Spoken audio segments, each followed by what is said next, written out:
Voice of മുജീബിലേക്ക് ഏവർക്കും സ്വാഗതം.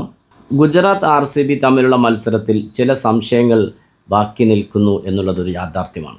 യോജിക്കുന്നവരുണ്ടാവാം, വിയോജിക്കുന്നവരുണ്ടാവാം, പക്ഷേ പറയാതെ പോകാൻ കഴിയില്ല.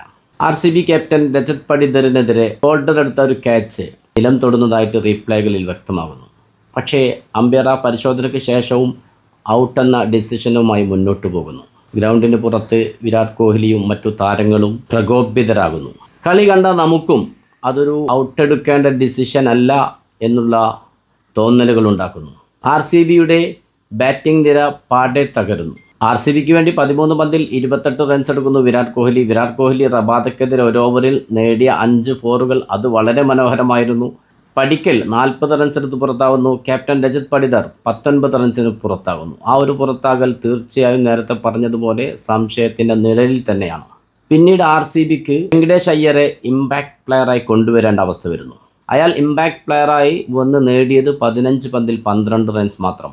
ആ ഒരു ഇമ്പാക്റ്റ് പ്ലെയറെ അവിടെ തീരുമാനിക്കുന്നതിൽ RCBക്ക് ഒരു നേട്ടവും ഉണ്ടായിട്ടില്ല.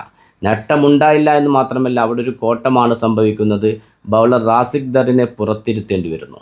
ഒരു പക്ഷേ ബാറ്റിംഗ് തകരാതെ മുന്നോട്ട് പോവുകയായിരുന്നെങ്കിൽ ഒരു പേസ് ബൗളറെ കൂടി ഇമ്പാക്റ്റ് പ്ലെയറായിട്ട് RCBക്ക് ഉൾപ്പെടുത്താനുള്ള ഒരു അവസരമാണ് അവിടെ നഷ്ടമായത്. അതുമൂലം RCBക്ക് ഒരു ബൗളറെ നഷ്ടമാവുകയും ചെയ്യുന്നു. ഇനി മറ്റൊരു കാര്യം സംശയം അവിടെ ജനിപ്പിക്കുന്നത് 155 എന്ന സ്കോർ മറികടക്കാനെത്തിയ ഗുജറാത്തിനെതിരെ RCB 4 ബൗളർമാരെ മാത്രമാണ് ഉപയോഗപ്പെടുത്തിയത്. 15.5 ഓവറിലാണ് ഗുജറാത്ത് 4 വിക്കറ്റിൻ്റെ വിജയം നേടുന്നത്. ഇവിടെ കൃണാൽ പാണ്ഡ്യ ഒരു ഓവർ പോലും ബൗൾ ചെയ്യാൻ വന്നിട്ടില്ല. ടാക്ടിക്കൽ ഡിസിഷൻ ആയിരുന്നു അതെന്നാണ് പിന്നീട് ഭുവനേഷ് കുമാർ അതിനെക്കുറിച്ച് പറഞ്ഞത്.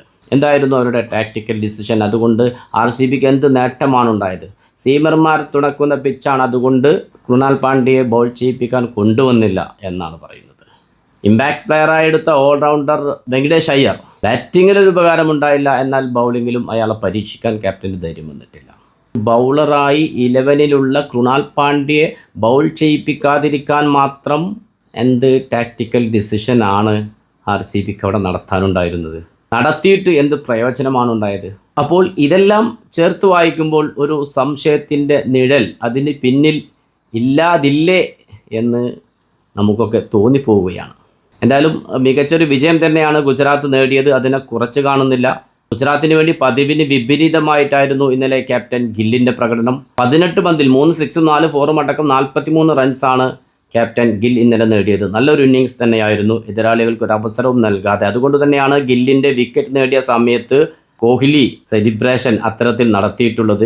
കളിയുടെ ഗതി മാറ്റുന്നൊരു വിക്കറ്റ് കിട്ടിക്കഴിഞ്ഞാൽ അയാളുടെ സെലിബ്രേഷന് ഒന്നുകൂടി ശക്തി കൂടാറുണ്ട്. അത് പലതരത്തിൽ വ്യാഖ്യാനിക്കുന്നുണ്ട് പല ആളുകൾ, പക്ഷേ അതിന് അങ്ങനെ ഒരർത്ഥം കൊടുക്കേണ്ടതില്ല.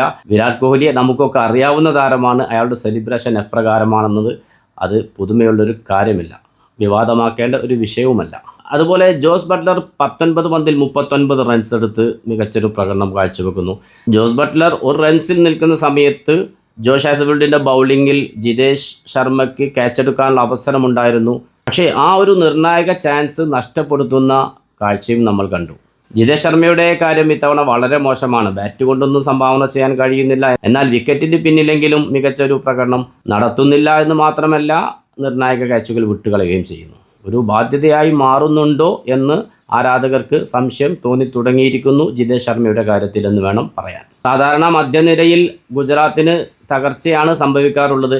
പക്ഷേ ഗില്ലിൻ്റെ കാര്യം പറഞ്ഞതുപോലെ തന്നെ മധ്യനിരയിൽ ഇന്നലെ രാഹുൽ തിവാട്ടിയ നല്ലൊരു പ്രകടനം തന്നെയാണ് കാഴ്ചവെച്ചത്. 4 ഫോർ അടക്കം 17 പന്തിൽ 27 റൺസ് എടുത്ത് ടീമിനെ വിജയത്തിലേക്ക് നയിച്ച് പുറത്താകാതെ നിന്നു രാഹുൽ തിവാട്ടിയ.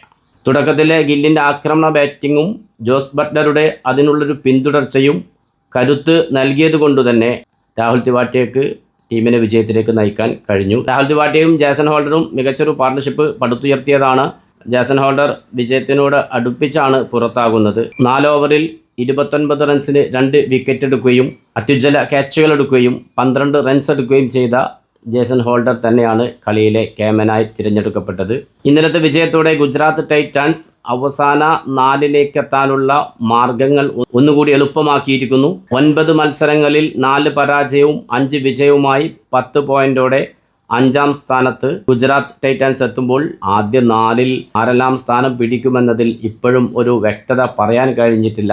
ആരാധകരെല്ലാം ആകാംക്ഷയിലും ആവേശത്തിലുമാണുള്ളത്.